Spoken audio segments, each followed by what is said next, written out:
We were looking at Exhibit 579. The statement that you wrote was, Michael Jackson changed the world, and more personally, my life forever. He is the reason I dance, the reason I make music, and one of the main reasons I believe in the pure goodness of humankind. He has been a close friend of mine for 20 years. His music, his movement, his personal words of inspiration and encouragement, and his unconditional love will live inside of me forever. I will miss him immeasurably, but I know that he is now at peace and enchanting the heavens with a melody and a moonwalk. I love you, Michael. Is that right? That's what I wrote, yeah. Wade Robson, who met Michael Jackson when he was 5 years old after winning a dance contest in Australia. For decades, he never missed a chance to refer to himself as a close friend of the pop star, someone who was his mentor and largely responsible for Robson's successful career as a dancer, choreographer, and stage director. In this 2016 deposition, never before seen publicly, Robson talks about that glowing tribute he wrote to his longtime friend, Michael Jackson, in the days after the pop superstar died. I love you, Michael. Is that right? That's what I wrote, yeah. But now Wade Robson is singing a different tune. He and another proven liar, James Safechuck, claim they were sexually abused by Michael Jackson as young boys in a one-sided so-called documentary called Leaving Neverland. Everybody wanted to meet Michael or be with Michael. And then he likes you. Critics say Leaving Neverland only has one goal: money. Wade Robson and James Safechuck both swore under oath that Michael Jackson did nothing inappropriate to them. Then, in a failed effort to get rich, they changed their stories to seek a huge, multi-million-dollar monetary payday in lawsuits against Jackson's estate and companies. Their lawsuits against the Jackson estate have been dismissed not once, but twice. Nonetheless, they are pending on appeal, so Robson and Safechuck are still holding out hope for a big jackpot, and hope this one-sided hit piece leads them to their pot of gold. If there's a potential financial payout of hundreds of millions of dollars, there is an incentive. That litigation over the last 5 years or so has generated many, many hundreds of pages of legal documents in the form of sworn declarations, deposition transcripts, motions, judgments, etc. And anybody who's been following the case and following those documents as they've been published will be aware that there are significant problems with these guys' stories. One of them was caught committing perjury in his creditor's claim. So we knew before the film came out that the two protagonists on whose stories it was based had credibility issues. Skeptical media throughout the world are questioning director Dan Reed's agenda in making the film. They see through the litany of one-sided accusations from two known liars who repeatedly spin a salacious drumbeat of alleged sexual abuse, while offering not one shred of evidence or independent corroboration to support their stories. Just two accusers who have admitted lying in the past and changed their stories a number of times, so the entire film rests on their word and nothing else. Your journalism has been heavily criticized because you didn't include the opposing points of views in the film.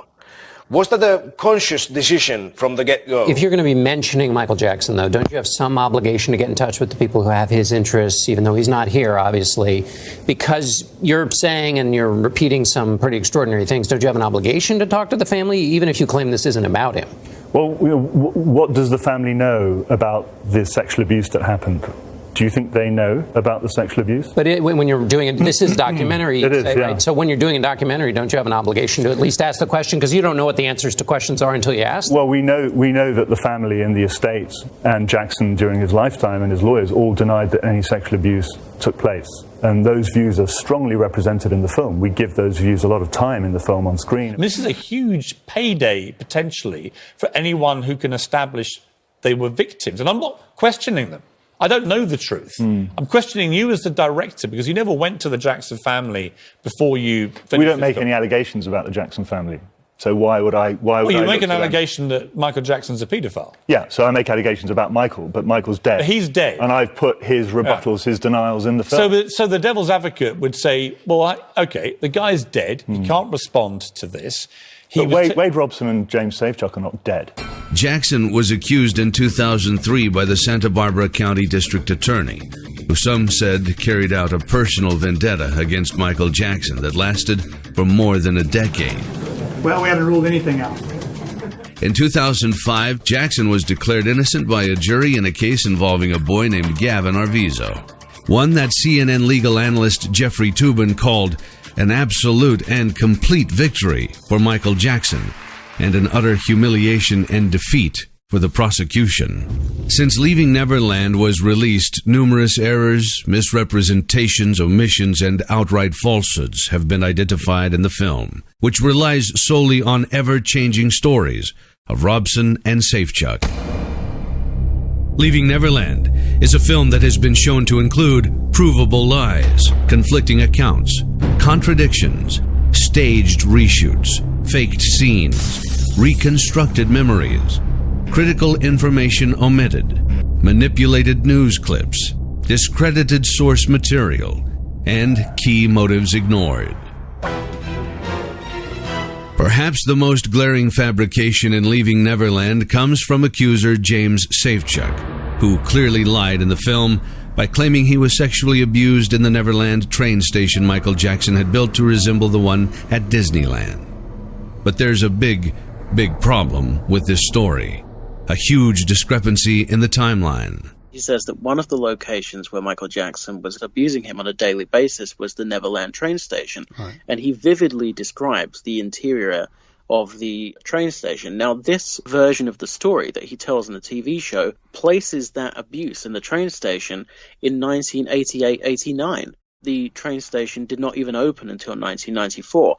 And as you correctly say, in his sworn declarations in his ongoing litigation with the estate, he says that Michael Jackson stopped molesting him when he was around 14 years old in 1992 because he got too old for him. Right. And the whole narrative of this film is that Michael Jackson molests boys, and then when the boys hit puberty and get too old, he then ditches them and moves on to a younger boy. That's the whole narrative that they're selling with this documentary. But when it's revealed that this location where Safechuck is describing his abuse it did not exist when he was the age he said he was, Dan Reed, the director of the documentary, goes onto Twitter and says, well, there's no dispute about when the train station was built, but what's in dispute is the dates of the abuse. Right. So James Safechuck was abused after the train station was built. Well, firstly, he's now accusing his own star witness of perjury because James Safechuck has signed not one but two sworn declarations in which he states that Michael Jackson never abused him after 1992. Right. So in order to defend his documentary, he's throwing its star witness under the bus by calling him a perjurer, but also he's upended the entire narrative of his documentary. Leaving Neverland contradicts the alleged victim's own sworn depositions.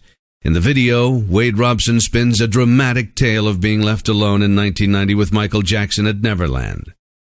Robson claims that while his family was hundreds of miles away at the Grand Canyon, Michael Jackson abused him for the first time.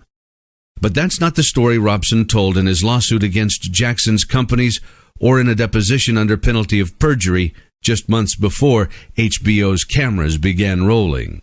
There, he claims his family was still at Neverland when it first happened, and his sister was sleeping upstairs in Michael's room. Two entirely different versions of events told by Wade Robson, just 2 months apart. The first night, the night prior, we both slept in the bed with Michael. And at some point in that second night, she said to me, I think we should, you and I should sleep upstairs. I don't know why. I don't know why she said that or why she thought that, but I didn't want to. So whenever it was bedtime, she went upstairs and Michael and I stayed in the bed downstairs And I believe at some point that night the abuse started. So which is it? The version Wade Robson tells in a sworn deposition, or his version in Leaving Neverland? If he changes his story in 2 months for the cameras, how can you trust him at all? But that's not all. Earlier testimony by Robson and his mother contradict the entire 1990 story told in Leaving Neverland that director Dan Reed uses as a foundation for the film. Robson's mother, Joy, testified in 1993 that her son was never alone with Michael Jackson at Neverland until that year. And here she is seen confirming under oath in 2016 that her entire family, husband, parents, and kids, went on the trip to the Grand Canyon. I understand that you stayed then 2 different weekends at Neverland on that trip, is that right? Yes. And then in between you and your kids and your husband and your parents all went on tourist trip to the Grand Canyon? Yes. So you were there, is it 2 nights the first time? Yes. And then you came back after your whole family had gone away? Yes. And you spent another, 2 nights? At Neverland, yes. Robson himself testified as an adult that the first time he visited Neverland without his mother was in 1992 or 1993, which means he would not have been alone at Neverland with Michael Jackson in 1990, as Leaving Neverland claims. In other words, Robson and his family over time have told multiple versions of a key story viewers heard in Leaving Neverland. So which is it? The version Joy Robson tells in her deposition, or the version Dan Reed presents in Leaving Neverland? James Safechuck's dramatic scene where he claims Michael Jackson gave him jewelry for sex, including an alleged wedding ring, was deceptively staged and edited to appear as one seamless scene, when in fact it was actually edited together from filming done on 2 separate occasions 17 months apart, and done intentionally to pump up the drama of the scene. You can tell by looking at his clothes, essentially the same in both shots, except he forgot the undershirt the second time around. And look out the window. Clearly different seasons, with the plants trimmed in one shot, but not the other. Once people pointed out the changes, Dan Reed was forced to admit he went back and rented the same Airbnb to recreate and reshoot the scene nearly a year and a half later. Can viewers trust deceptive editing? The staged sequence at the end of Leaving Neverland, showing Wade Robson burning Michael Jackson items, is misleading to the point of fakery. That's because Robson sold his most valuable Michael Jackson memorabilia in 2011 for nearly $100,000. Needing money, he consigned all items to Julian's auction and tried to remain anonymous. But Julian's auctions wouldn't agree, tweeting, Wade asked to remain anonymous and said that he did not want anyone to know that it was him selling the items in 2011. But we did not agree to that and listed it as the Wade Robson collection. He consigned multiple items and wanted us to sell all items of his that had value. Leaving Neverland fails to mention Wade Robson has been looking to make money by shopping for a lucrative book deal, unsuccessfully, about the allegations in the year prior to his lawsuit. Leaving Neverland also fails to mention that when writing it, Robson could recall so few details in 2012 about his story with Michael Jackson, the same details he remembers with such supposed precision in Leaving Neverland, that he had to ask his mother by email to help him fill in the blanks. Did you ever ask your mother for any written materials to help you write your book? I think along the same lines, but maybe I would ask her, of a certain period of time, could you just jot down the bullet points of what you remember? Asking my mother that, of how the details of when we went to the ranch and the first time, and just how did that unfold, the external details. So, have your memories changed as you've gone through that process? They've evolved. What do you mean by evolved?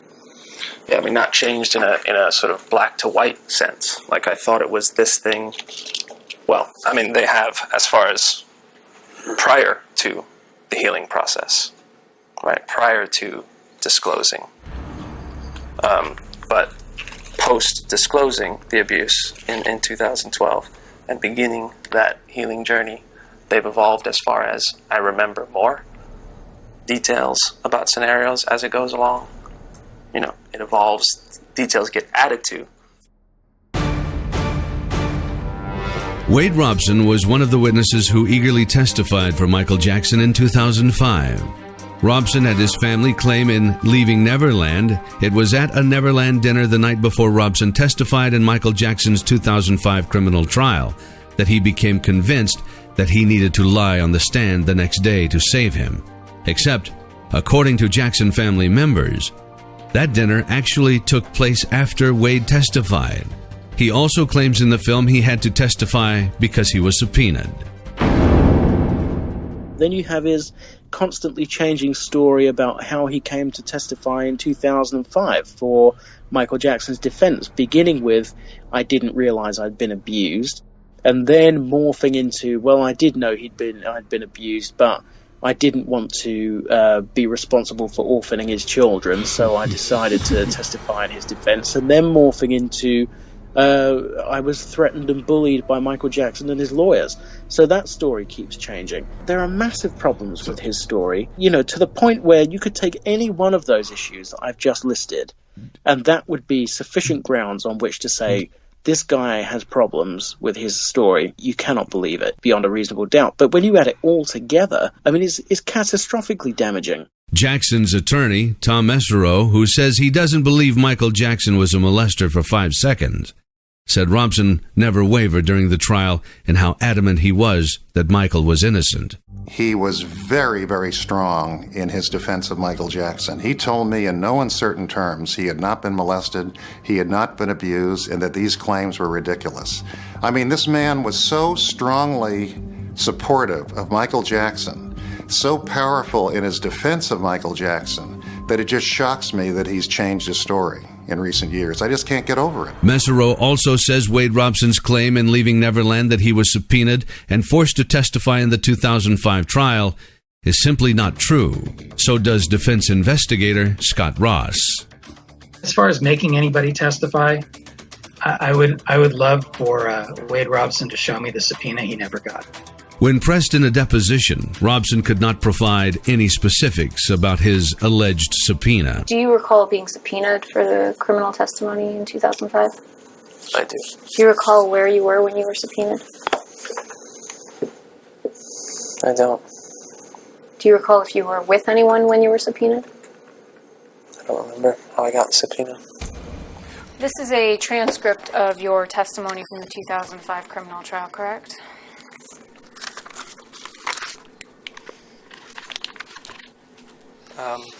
It appears to be that way. Robson now claims he committed the crime of perjury on the witness stand in 2005, even as skeptics point to the rigorous cross-examination he was subjected to. On line 18, you're asked, Mr. Robson, did Michael Jackson ever molest you at any time? And you said, absolutely not, correct?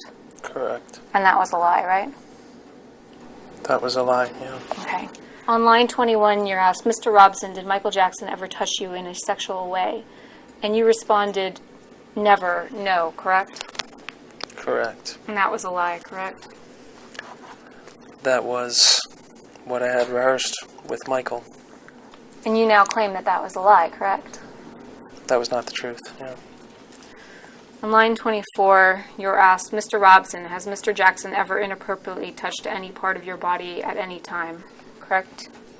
Correct. And your answer was no, correct? Correct. And you now claim that that was a lie, correct? That was not the truth.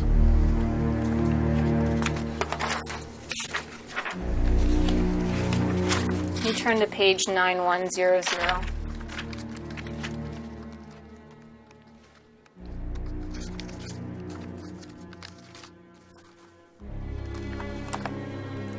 On line 14, you were asked, and at no time has any sexual contact ever occurred between you and Mr. Jackson, right? Do you see that?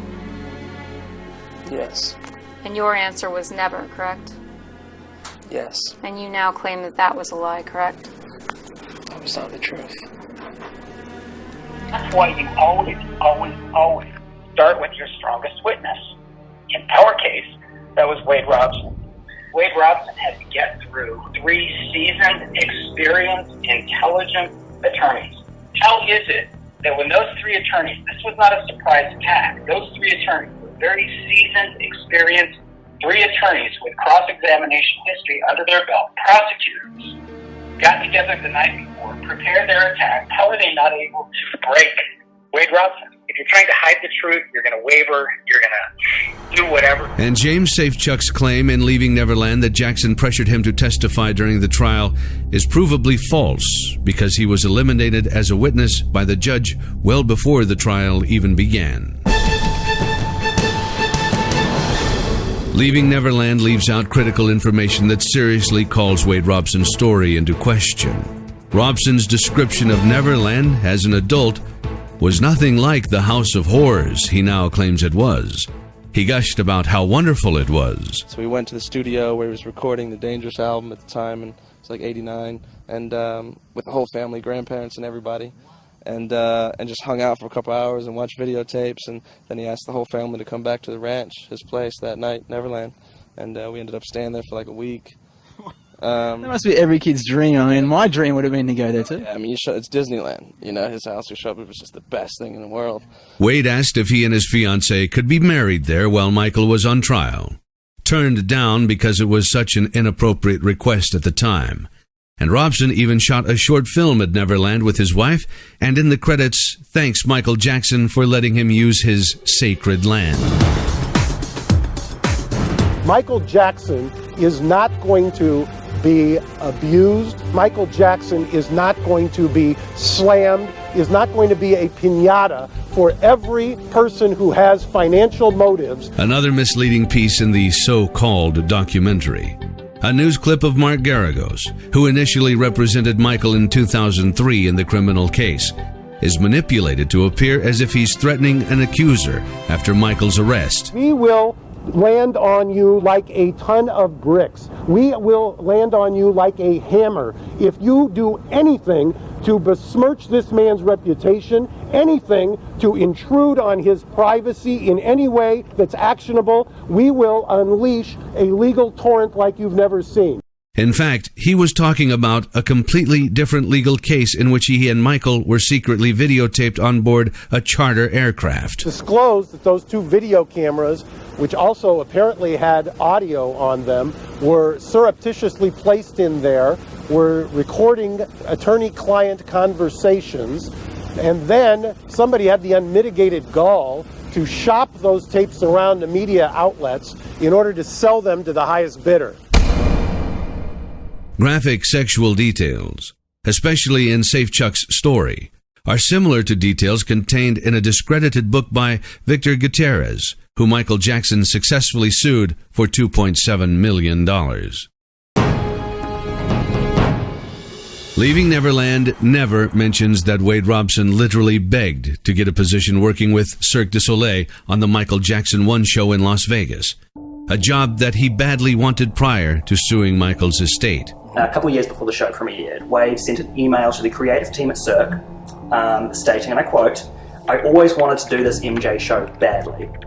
He then goes on in this email to say, "I know that I am meant to do this show. I am passionate to do this show. I want to make it amazing for me, for you, for Cirque, and of course, for Michael." The gig ended up going to Jimmy King, yes. So obviously he didn't get the gig. Even so, in July of 2011, Wade Robson did an interview stating he was starting work on the show. I'm starting on Cirque du Soleil Michael Jackson show, which is exciting and terrifying all at the same time because it's such a huge responsibility.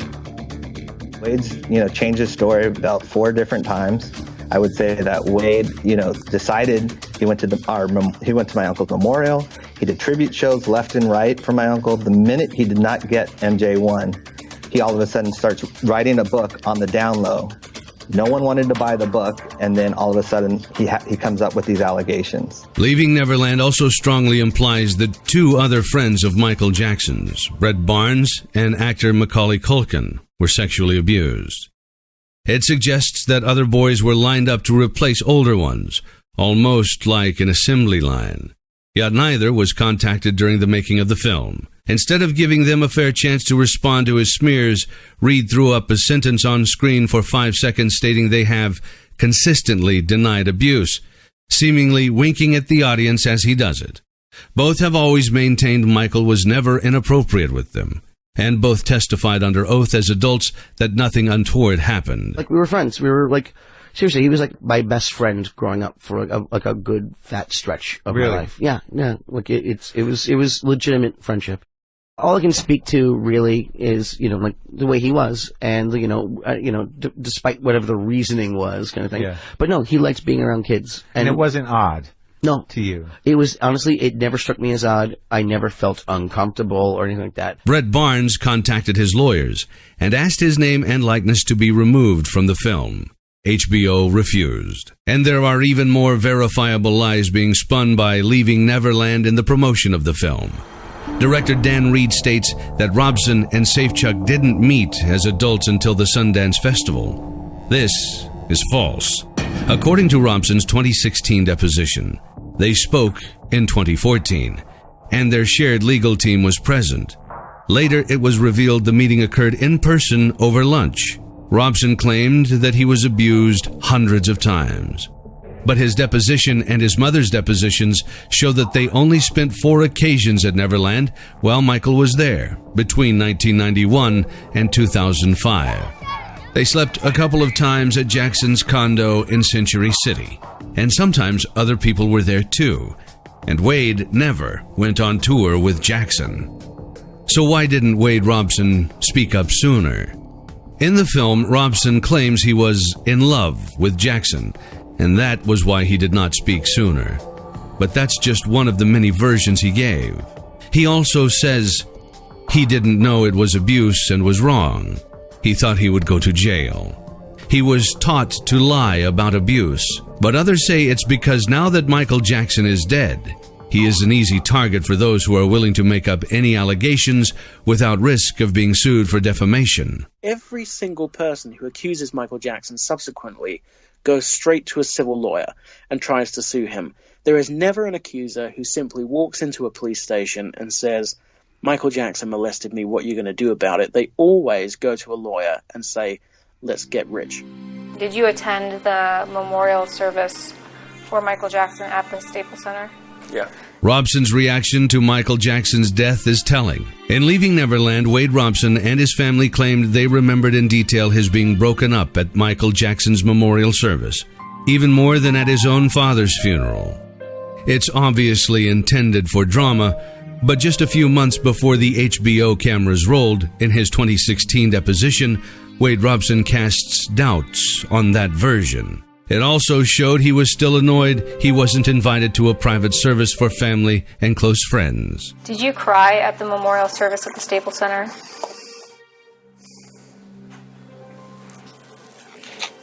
I might have. I don't remember. Were you invited to the private memorial? I don't believe so. Were you upset that you were not invited to the private memorial? Yeah, I was hurt. Why? Because at that point, I still thought that that Michael and I were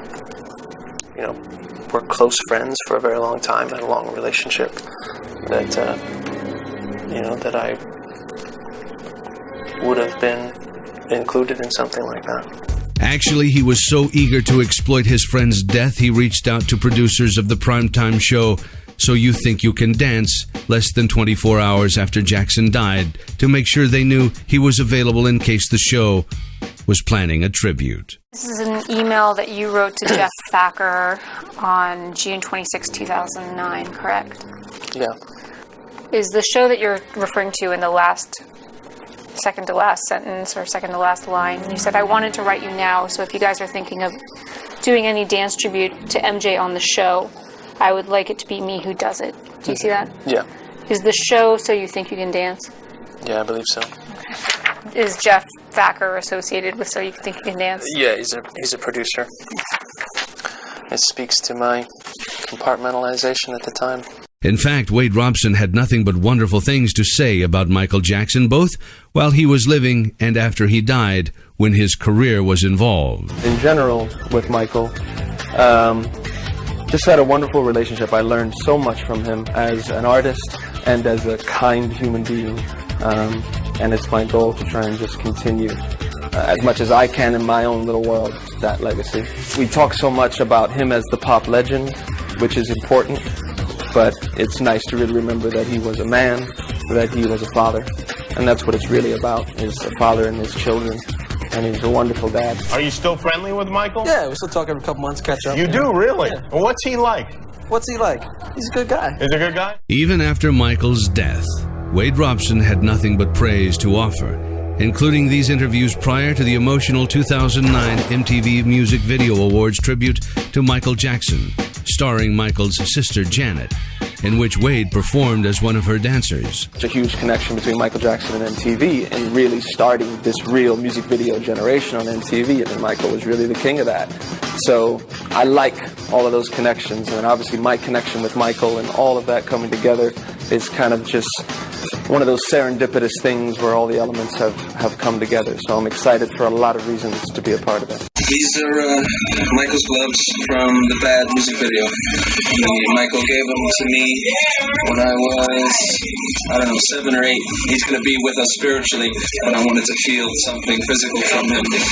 So I'm probably going to rock one of these tonight too while we perform on stage and just feel that much closer to him. Although Leaving Neverland has been massively discredited, the movie has not had the impact the filmmakers were hoping for. I think what they were hoping for was a response akin to the Harvey Weinstein response, where all of a sudden you have another person coming out and then another person coming out and then another person, and it's just this huge snowball that keeps getting bigger and bigger, and in the end it destroys Michael Jackson. I think Dan Reed thought he was going to win a Pulitzer or something. But in fact, it's just been a complete catastrophe for them, because it's not had anything like the impact that they thought it would. There's been like a handful of radio stations in the whole world who've actually banned the music, and but like 99.9% are still playing it. And in the meantime, the documentary's been completely discredited online. It's not done anything like the numbers, I think, that they thought it would.